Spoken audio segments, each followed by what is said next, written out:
A winner prevails in this year's Battle of the Badge competition, where the Rockford Police Department went head-to-head with the Rockford Fire Department to see who could collect the most blood donations.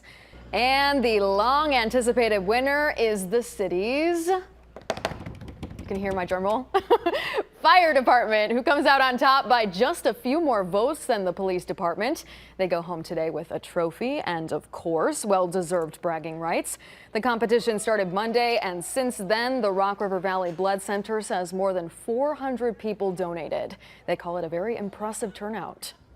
The need exists here, and when you look across the U.S. and catastrophes that happen in different places, I know our region is one that also goes out and support others. As if we were to have some catastrophe happen here, we also have others that will send blood this way if needed.